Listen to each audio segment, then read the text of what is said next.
안녕하세요. 오늘도 사연 살롱을 찾아주셔서 감사합니다. 40대 후반의 여성이에요. 많은 분들 사연을 듣고 있자니 제가 고생했던 시간이 떠올라서 이렇게 글을 보내게 됐어요. 저는 아주 어릴 때 부모님이 헤어지셔서 엄마와 함께 살았어요. 엄마는 생활력이 아주 강한 분이라 식당을 운영하시며 저를 키우셨고 식당도 꽤 잘 됐어요. 엄마가 앉아서 쉬는 일이 별로 없을 만큼 무척 부지런해서 바쁜 중에도 제가 인스턴트나 분식을 먹지 않게 건강식단으로만 신경 쓰시고 성적도 일일이 다 챙기셨어요. 그 덕에 저는 학교 성적도 뒤지지 않았고 물질적으로도 크게 어려움을 겪지는 않았어요. 하지만 아버지의 부재가 마음에 컸었는지 얼른 결혼을 해서 좋은 가정을 만들어야지 그런 마음이 컸죠. 저는 대학을 졸업하자마자 다니던 회사에서 남편을 만나게 됐는데 2년 정도 사귈 때만 해도 남편과 결혼할 생각은 별로 없었어요. 제가 바라는 이상형은 아니었거든요.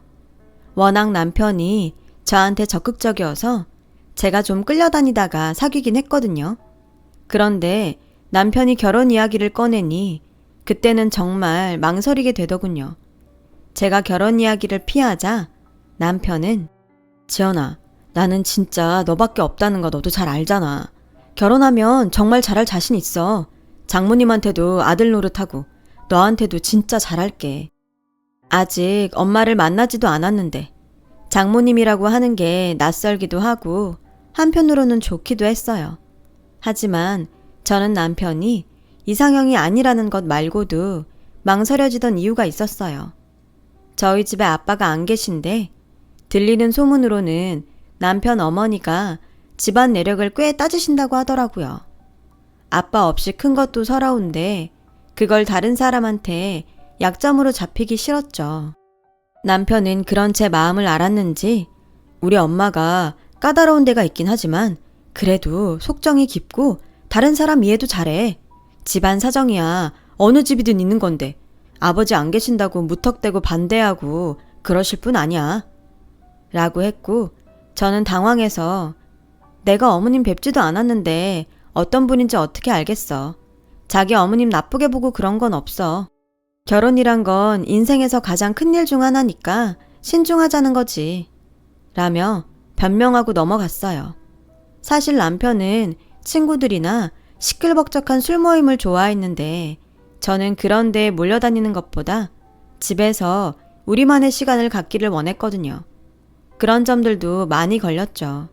하지만 남편은 끈질기게 저를 설득했어요. 술 모임도 줄이고 네가 원하는 대로 할게. 주말에는 장 보러도 같이 가고 집에서 같이 책도 읽고 요리도 하고 그렇게 할 수 있어. 정말이야. 결국 저는 남편에게 지고 말았어요. 남자한테 휘둘려서 결혼하지 말아야지. 마음 단단히 먹었던 게 흔들린 건 누가 나를 또 이렇게까지 좋아해 줄까 그런 생각이 들었기 때문이었어요. 엄마는 남편이 집에 인사를 오자 손을 꼭 잡으며 우리 지연이가 아빠 없이 커서 마음에 외로움이 많아. 자네가 많이 채워주면 좋겠어. 라고 하시는데 눈물이 나더군요. 엄마는 제가 외로워하는 걸 다 알고 계셨던 거예요. 엄마 힘들까봐 티내지 않는다고 했는데 역시 엄마는 모르는 게 없구나 하는 생각에 마음이 아팠어요. 남편이 우리 집에 인사를 한 후 남편 집에 갔어요. 저는 홍삼에 한우에 명품 향수까지 잔뜩 사가지고 가면서도 엄청 긴장이 됐죠. 하지만 시어머니는 듣던 만큼 깐깐하지 않으셨어요. 우리 집도 얘 고등학교 때 아빠 돌아가시고 그때부터 나 혼자였는데 내가 아버지 없다고 흠잡으면 나만 웃긴 사람 되는 거지. 어머니께서 혼자 이렇게 딸 잘 키우신 걸 보니 참 대단하시다는 생각이 든다. 라고 하셔서 저는 안심이 됐어요. 시어머니는 엄마가 큰 식당을 운영하시는 거에 관심을 많이 보이시더라고요. 집안 내력을 본다는 게 돈을 본다는 뜻이라는 걸 그때의 저는 전혀 몰랐기 때문에 엄마를 좋게 보는 걸로만 생각했어요. 저와 남편의 결혼은 일사천리로 진행됐고 어느 가을 좋은 날에 결혼식을 올렸어요. 신혼 때는 정말 남편이 노력하는 모습이 보였어요. 그렇게 밖에서 친구들하고 어울리기 좋아하는 사람이 주말이면 저하고 같이 시간을 보내려고 애쓰더라고요. 시어머니도 저한테 크게 무리한 요구는 하지 않으셨어요. 제가 알아서 주말마다 찾아가기는 했지만 제사나 김장같이 큰일이 있을 때가 아니면 다른 일에는 자유를 많이 주는 편이었죠. 하지만 이런 시간은 정말 결혼하고 딱 3년뿐이었어요. 사람은 고쳐 쓰는 거 아니랬다고 남편은 점점 밖으로 돌기 시작했어요. 집에만 있는 게 갑갑하니 친구들 만나서 술 마시고 놀다 오는 건 저도 이해를 하죠. 남편은 하루도 빠지지 않고 약속을 잡아 술을 마셨어요. 원래 친구를 좋아하고 술을 좋아하던 사람이니 주말에는 집에 있던 게 그렇게 답답했나 보다 하고 처음에는 그렇게 이해했죠. 하지만 본성이 그런 걸 자기도 어떻게 할 수 없는지 주말에는 아예 펜션 같은 데를 잡고 노느라 외박을 하더군요. 그 무렵 친정에도 일이 생겼어요. 엄마가 친구 보증을 잘못 써줘서 그렇게 잘 되던 식당을 통째로 넘겼고 엄마는 그 충격에 한동안 시름에 잠기시더니 점점 몸이 안 좋아지기 시작하셨어요. 저는 남편도 남편이지만 엄마도 돌봐야 해서 한동안 친정을 자주 왔다 갔다 했어요. 그런데 시어머니가 저보고 친구들 오는 날 집에 와서 갈비찜을 하라고 하시더라고요. 어머니, 갈비찜 이번만 밖에서 사드시면 안 될까요? 그날 엄마 병원 예약한 날이거든요. 몸이 많이 안 좋으셔서 검사를 해야 된대요. 제가 돈 드릴게요. 라고 하자 시어머니는 넌 내가 돈이 없어서 갈비찜 하라는 줄 아니? 그동안 그만큼 봐줬으면 며느리 노릇 좀 하라는 거야. 어떻게 된 애가 너는 결혼을 했어도 그렇게 친정 노래만 부르고 사니? 우리 아들 번 돈으로 네 엄마한테 생색내는데 맞들렸어 아주. 저는 너무 놀라서 아무 말도 할 수 없었어요. 그동안의 시어머니의 태도와 너무 달랐으니까요. 그리고 제가 시댁에 며느리 노릇 소홀히 한 적도 없었고 단지 엄마가 병원에 같이 갈 사람이 없어서 제가 가는 건데 그렇게까지 말씀하시는 건 정말 충격이었어요. 엄마는 사돈이 섭섭한가 보네. 그냥 시댁에 가봐. 병원에는 엄마 혼자 갈 수 있어. 내 나이가 몇인데 그런 거 혼자 못하겠어. 엄마, 그런 문제가 아니잖아. 괜찮으니까 같이 병원 가자. 나 여태까지 시댁에 예의 벗어난 행동한 적 없고 엄마 아파서 병원 간다는데 그걸 보고 뭐라고 하는 건 아닌 것 같아. 지금이 무슨 조선시대도 아닌데 내 엄마 아픈 것도 못 챙기게 해. 내가 다른 때에 더 잘하면 돼. 라고 우기며 엄마와 함께 병원에 갔어요. 저는 그날 엄마와 같이 병원에 가지 않았으면 평생 후회할 뻔했어요. 엄마는 위암이었고 아주 심각한 상태라고 하더군요. 아무래도 친구가 잠적하고 식당이 넘어가서 너무 힘드셨던 것 같아요. 제가 엄마를 잡고 펑펑 울자 엄마는 괜찮아. 나 그렇게 쉽게 안 죽어. 아직 손자도 안아보지 못했는데 그냥 갈 것 같아? 이대로는 절대 못 죽지. 수술하고 치료 잘 받으면 돼. 라며 오히려 저를 위로하셨어요. 엄마가 힘든 수술을 하고 항암 치료를 하는 동안 시어머니는 연락 한 번도 하지 않으셨고 남편도 병문안도 오지 않았어요. 시어머니는 틈만 나면 제가 그날 시댁에 가지 않은 걸 갖고 계속 걸고 넘어지시더라고요. 하여간에 요즘 것들은 시댁 무서운 줄도 모르고 아주 지들 하고 싶은 대로 편하게 잘도 산다.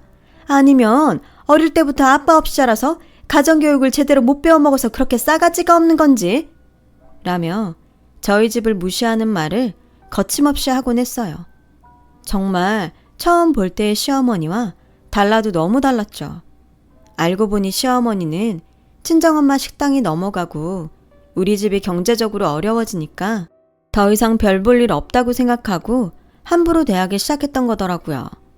시어머니가 가는 비싼 미용실이 있었는데 결제를 제가 했었거든요. 거기 원장님이 저한테 아니, 어떻게 저렇게 사람이 변해? 원래 저 사람 돈밖에 모른다는 얘기는 많이 들었지만 그래도 새댁한테 잘하는 거 보면서 그냥 소문인가 보다 했는데 그게 진짜였어. 내가 새댁 너무 안타까워서 그렇게라도 말하는 거야. 시어머니는 미용실에서 그렇게 엄마 험담을 하고 제가 빈털털이 됐다고 한탄을 했다는 거였어요. 그지 볼 게 뭐 있다고. 여자 엄마 돈 있으니 내 아들 그 덕이나 보겠다 했는데 아주 싹 거덜났잖아. 이러다가 우리가 그 집 먹여 살리느라 독박 쓰면 어떡해? 라며 오만 짜증을 다 냈는데 제가 한 달에 한 번씩 결제하러 오는 걸 뻔히 알면서도 그런 걸 보면 저더러 알고 있으라는 것 같다는 생각이 들더군요. 남편도 이런 상황에 눈 하나 깜빡 안 했으니 똑같은 인간이었던 거죠. 정말 서러워서 눈물이 나왔어요. 당장이라도 이혼하고 싶었지만 그럴 수 없었어요. 안 그래도 아픈 엄마한테 저까지 걱정거리를 줄 수 없었거든요. 모든 원인이 엄마 식당이 넘어간 거란 걸 알면 엄마는 정말 다시 일어나지 못할 것 같았죠. 저는 그저 모든 걸 꾹 참는 수밖에 없었어요. 남편의 무관심과 술과 친구에 빠져있는 것도, 시어머니의 말도 안 되는 잔소리도 다 참으며 엄마 병간호에만 매달렸어요. 하지만 제 정성이 부족했던 건지 엄마는 갈수록 나빠지기만 하셨고 결국에 돌아가시고 말았어요. 그날을 생각하면 정말 너무 한스럽기만 한데 하필 시어머니가 집에 먹을 반찬이 없다며 저더러 와서 파김치를 담그라고 하시더라고요. 저는 엄마가 너무 안 좋으셔서 한시도 옆을 떠나기 싫었지만 그러면 시어머니가 또 부모님 흉을 보고 잔소리를 할 것 같아 억지로 김치 담글 재료를 사서 시댁에 갔어요. 파김치만 얼른 담궈놓고 병원에 가려고 하니까 시어머니가 자꾸 밥상을 차려달라고 하시더군요. 금방 만든 파김치에 갓 지은 흰밥이 얼마나 맛있는데 얼른 밥상 좀 봐라. 어머니, 그럼 제가 밥만 올려놓고 갈게요. 엄마가 많이 안 좋으세요. 병원에 간호사 의사가 좀 많아? 너 아니어도 니네 엄마 봐줄 사람 많아. 네가 거기 있다고 할 수 있는 게 뭐가 있니? 방해만 되지. 네 엄마한테 하는 거 나한테 반만 해봐. 빚만 잔뜩 진 엄마한테 뭐 얻어먹을 거 있다고. 라며 빈정대길래 밥상 차려드릴 테니 그렇게 말씀하시지 마세요. 엄마가 돈 많을 때만 엄만가요. 라며 욱해서 말했더니 아주 무섭게 째려보시더군요. 그러거나 말거나 밥상을 차렸어요. 그런데 병원에서 전화가 온 거죠. 엄마가 돌아가셨다는 연락이었어요. 엄마, 안 돼 엄마. 어머니 그 잘난 반찬 만드느라 제가 우리 엄마 임종도 못 봤잖아요. 이게 뭐예요? 저는 막 울면서 소리를 지르고 시댁을 뛰쳐나와서 정신없이 병원으로 갔어요. 병원까지 어떻게 간 건지 지금도 기억이 잘 나질 않네요. 아무튼 돌아가신 엄마를 붙잡고 한동안 펑펑 울었어요. 그러는 동안도 남편은 오지 않았고 장례식장을 다 차리고 나서야 나타나더군요. 저는 이미 정이 다 떨어져서인지 화도 나지 않았어요. 저도 엄마 임종을 지키지 못했는데 남편한테 무슨 할 말이 있나 그런 생각도 들었던 것 같아요. 장례식을 치르는 3일 동안도 남편은 좀이 쑤셔 못 견뎌 했고 시어머니는 둘째 날 잠깐 앉아있더니 밥도 안 먹고 가버리더군요. 그래놓고 나중에 전화로 다음 날 김장을 하러 오라는 거였어요.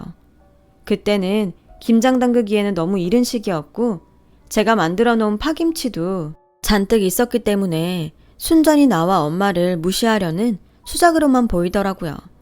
저는 아무 대답도 하지 않고 전화를 끊었고 엄마 장례를 묵묵히 마쳤어요. 장지에 갔다가 집에 돌아오니 시어머니가 와 계시더라고요. 그리고 정말 말도 안 되는 일을 벌이셨죠. 시어머니는 제가 현관에 들어오자마자 저한테 소금 한 바가지를 퍼부으시는 거였어요. 야, 너 나가. 돈도 없는 주제에 시집 무시하고 말 안 듣는 거 며느리로 둘 생각 없으니까 지금 당장 그대로 나가라고. 괜히 들어와서 죽은 사람 옆에 있던 나쁜 기운 묻히지 말고 그대로 돌아서 나가. 저는 소금을 뒤집어 쓴 채 시어머니 뒤에 있는 남편을 쳐다봤어요. 남편은 아무렇지도 않은 표정으로 옷을 벗더니 소파 위에 벌렁 누워서 TV를 켜더군요. 시어머니는 남편이 벗어놓은 옷을 커다란 비닐봉지에 넣어서 저한테 집어던지며 이것도 다 갖고 나가. 장례식에서 재수 온 붙은 거 네가 다 가지고 나가라고. 라며 악을 썼어요. 남편은 그런 자기 엄마를 말릴 생각도 안 했고 오히려 다 귀찮다는 표정으로 TV 볼륨만 더 높였어요. 저는 장례식 동안 쌓였던 피로에 엄마 잃은 슬픔까지 더해 시어머니랑 남편하고 싸울 힘도 없었어요. 그래도 이 집에서 더는 살 수 없다고 생각했죠. 저는 저를 못 들어오게 밀쳐내는 시어머니를 제치고 방에 들어가서 간단히 짐을 싸서 나왔어요. 한동안은 친구 집에 신세를 지면서 눈물바람으로 보냈어요. 엄마가 돌아가신 것도 슬펐고 엄마가 없으니 남편도 시어머니도 나를 더 막대하는 것 같아서 너무 분하고 화가 났어요. 하지만 언제까지 그렇게만 있을 수는 없었죠. 저는 있는 돈을 다 털어서 단칸방을 얻었고 일자리를 알아보기 시작했어요. 아무리 전에 좋은 직장을 다녔다고 해도 경단녀한테 선뜻 일자리를 주는 회사는 없었어요. 그러다가 저는 친구의 소개로 요양원에서 행정일을 하게 됐어요. 다행히 저한테 힘든 일은 아니어서 적응하는 건 어렵지 않았어요. 정말 열심히 일을 했어요. 제가 홀로서기를 열심히 하는 동안 남편은 저를 몇 번 찾아왔어요. 됐으니까 이제 그만 들어와라. 언제까지 밖에서 주접떨면서 개길 거야. 라고 하길래 우리 엄마 장례식 때문에 재수 온 붓는다는 집에 내가 뭐하러 다시 들어가? 내 생각 해주는 척 하지 말고 이혼 서류에 도장이나 찍어. 너 술 먹고 들어오면 해장국 끓여줄 사람 없고 네 엄마 반찬 해줄 사람 없어서 아쉬운 거잖아. 라고 하자 남편은 인상을 쓰며 돌아갔고 얼마 후 이혼 서류에 도장을 찍어 보냈더군요. 그렇게 저와 남편은 이혼을 하게 됐죠. 그리고 요양원 일에 더 열심을 냈어요. 제가 할 일은 아니었지만 어르신들이 같이 쓰는 공간에 청소도 거들고 가끔은 할머니, 할아버지, 말벗도 대어드렸어요. 그분들을 볼 때마다 돌아가신 엄마가 생각이 나서 마음에서 한 번 더 살펴드리게 되더라고요. 그런 저를 잘 봤는지 원장님은 제게 따로 보너스를 챙겨주시더군요. 김지연 씨, 자기 일도 할 거 많은데 척척 잘하고 노인분들 수발까지 들어주니 내가 얼마나 고마운지 몰라. 아니에요. 저야 할 일을 하는 건데요. 아빠는 제가 아주 어릴 때 엄마랑 이혼하셨고 엄마도 얼마 전에 돌아가셨거든요. 다 제 부모님 같은 마음이 들어서 제가 하고 싶어서 하는 거예요. 그런 일이 있었구나. 몰랐네. 그래도 이렇게 자기 부모님처럼 생각하고 일일이 비위 맞추는 거 쉽지 않은데 김지연 씨 타고났나 봐. 요양사 자격증 따보는 거 어때? 그때까지 생각하지 못했던 일이었는데 괜찮을 것 같았어요. 그래서 원장님이 하라는 대로 공부를 해서 사회복지사 자격증을 따고 요양보호사 교육과정을 마치게 되었죠. 원장님은 그동안 제가 행정일을 하면서 노인들을 돌봤던 것까지 경력으로 인정해주면서 다른 요양사들을 관리하도록 하셨어요. 저 정말 열심히 일했어요. 전보다 더 노인분들 환경에도 신경을 썼고 예산이 허락하는 내에서 가장 좋은 것들을 해드리려고 노력했죠. 그 효과가 나타났는지 저희 요양원이 좋다고 소문이 나서 들어오겠다는 문의가 예전보다 더 많이 늘어나더라고요. 그러던 어느 날 50대쯤 된 남자분께서 저를 찾아오셨어요. 부모님 입원 문의를 하러 오셨나 보다 생각했는데 김지연 씨 되시죠? 심형수님 대리 변호사입니다. 심형수님이요? 아, 혹시 그 할아버지... 네, 얼마 전 여기서 돌아가신 분 맞습니다. 그 할아버지는 제가 특별히 마음이 쓰이던 분이었어요. 아빠가 계시면 이분 나이쯤 되겠다 싶어서 행정일을 할 때도 자주 들러서 얼굴도 씻겨드리고 로션이랑 선크림 발라서 휠체어로 바깥 마당에도 자주 모시고 나갔거든요. 변호사는 그분이 상당한 자산가였다고 하는 거였어요. 자식도 없는 분이셔서 원래는 재산을 모두 사회에 환원하신다고 하셨는데 돌아가시기 전에 김지연 씨 앞으로 재산의 20%를 남긴다고 유언장을 고치셨어요. 그분이 제게 주신 재산은 50억쯤 되더라고요. 저는 뜻밖의 일에 너무 놀라서 몸둘 바를 몰랐어요. 당시 요양원 원장님은 요양원의 편의시설 증축과 확장에 대한 자금 문제 때문에 여러 가지로 고민이 많으셨어요. 저는 요양원에 일부 투자하기로 했어요. 지연씨, 정말 그래도 되겠어? 어떻게 될지 확실치도 않은데 정말 아깝지 않아? 이보다 더 어떻게 잘 쓰겠어요. 원장님은 제가 어려울 때 저 많이 돌봐주셨잖아요. 이렇게라도 제가 도움이 될 수 있어서 너무 다행이에요. 젊은 사람이 이렇게 경우가 밝은 건 또 처음 보네. 고마워 지연씨. 우리 열심히 해보자. 원장님은 눈시울을 붉히며 제 손을 꼭 잡으셨어요.